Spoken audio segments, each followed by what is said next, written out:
bracelet one on the end of it.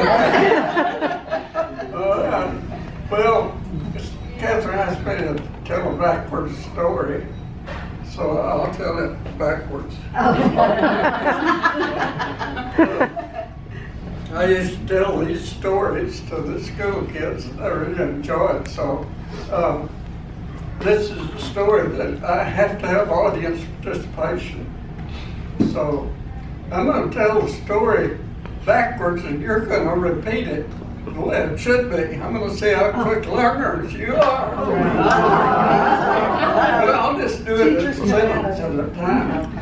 And the name of the story is The Mine and the Louse. The little mouse. The little man. The mouse in the lane. Mine and the louse, the line and the mouse. I take the first word of certain words in the sentence, or half of the first word in the sentence, and put it on another word in the sentence. So it goes like this. Way back before crossing to Dale the Washawer, Across the Delaware. a lake big grind Right, big line. was dipping gracefully in his sling, deeming of a drift steak. Drinking a beef steak. And they're good over here. I like that. You know why? Your teachers? No, they're all dyslexic.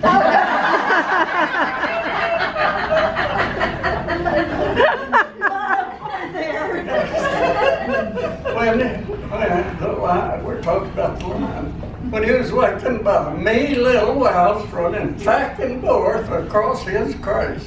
Over here. Yeah. Choosing his lipper, the leer spine grabbed the middle louse by the snap of the scrack. Back of the neck. Please, Mr. Pine, mind the grouse. If you'll only get me low, I promise faithfully to recount you for your payments. So the leer spine, who must have been a cub scoy about in his younger years,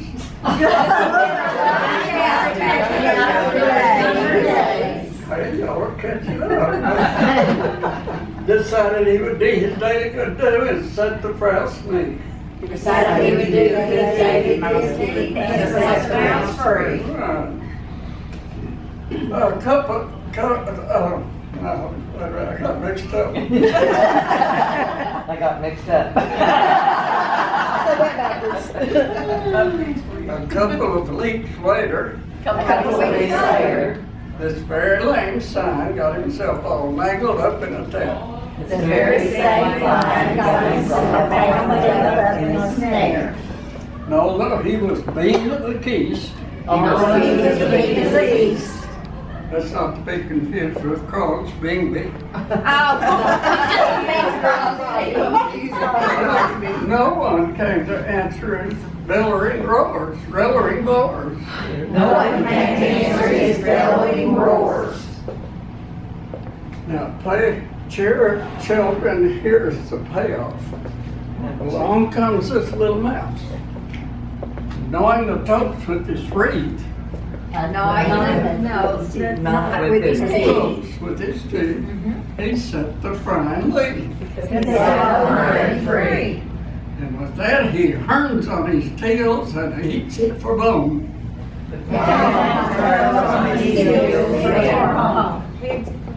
The story to this story is sometimes our bubbles are trig, Sometimes our troubles are big. sometimes our snubbles are tall. Sometimes our troubles are small. But if we don't recognize our troubles, how to lessonize our rexings?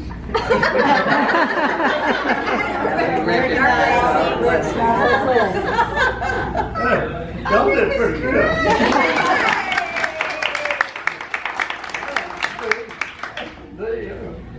Wait a minute, I'm not through.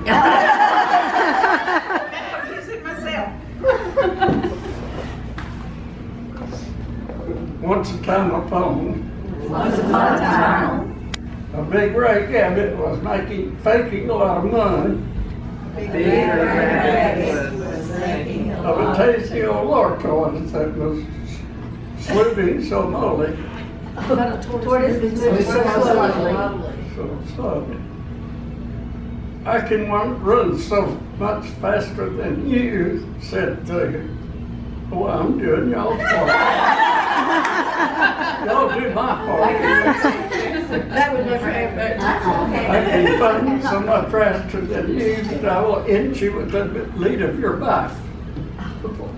I can make you such when you are eat you with the ears of your life. The rabbit raft. Inking his eye at a standard by. What? Blinking his eye at a standard by. Blinking his eye at Said, let's just sight and true. Let's just try and see. So they hired a fly socks.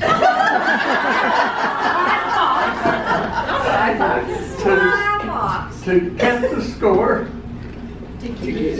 set the scores, and get off the sun to start the race. And shoot off the gun to start the race. It was a dry, sunny day, It was a bright, sunny day, and a large gal cracker and a large crowd gathered to watch the race. to watch the race.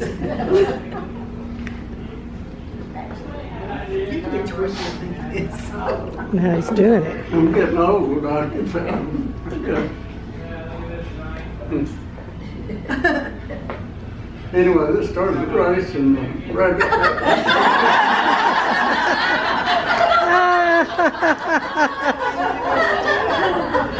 They started the race and the rabbit got so hard fed. But he decided he would take a slight rest, right rest. And so he laid quietly down in soft, cruel grass.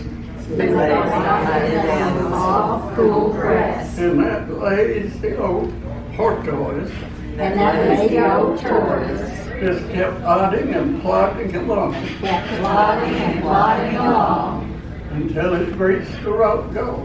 until he reached the goal. The Croys of the Nelly, yeah, The noise of the yelling crowd hope the weeping woke the sleeping rabbit. whatever.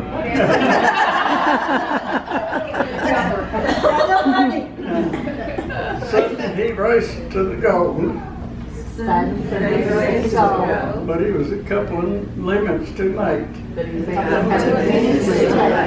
The story of this story is, The moral of the story is, you can't beat a tasty old tortoise when he's wearing a turtle second necker. Now, I want to tell you a preacher's joke. I'm sure.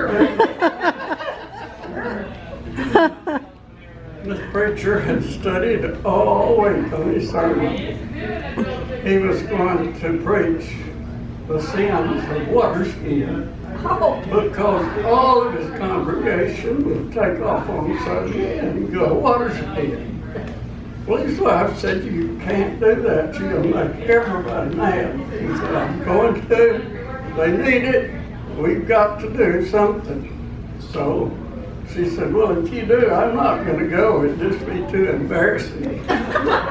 So he got in his car and started headed out to church without her. And he got to looking. Every house in the church member he passed had a boat in the driveway.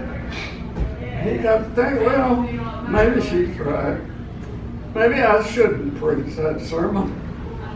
And so he got to think, well, he'd been working on a sermon on sex, sexuality.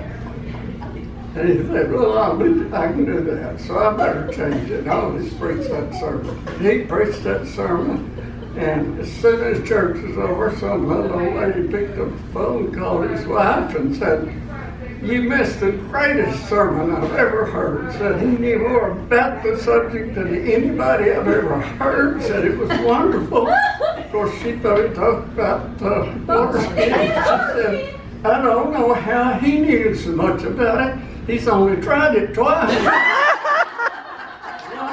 Once before we got married, once after we got married. And it fell off both times.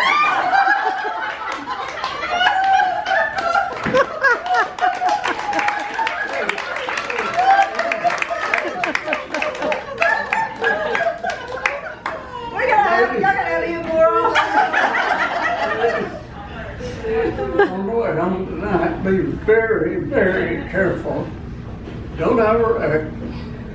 Because if you was to be knocked unconscious, the EMTs might break something when they try to get your head turned around.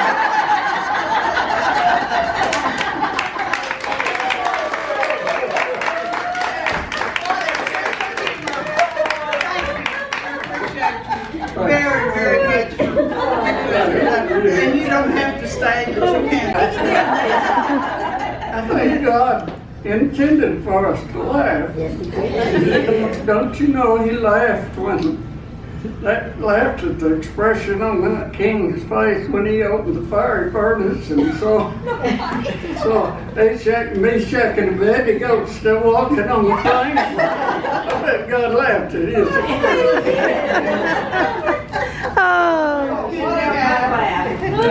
God also has a sense of humor, indeed, because when he made the world. Well, we're gonna have an English lesson. I'm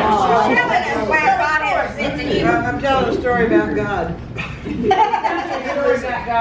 It is a sense of, he said, a man can find a good woman in every corner of the earth.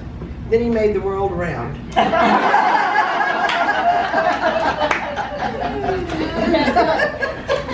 I heard one the other night about a man came home and the dog was barking at the back door and his wife was at the front door, and he had to let one of them in, and he let both of them in, but what do you think the difference was? One of them quit barking.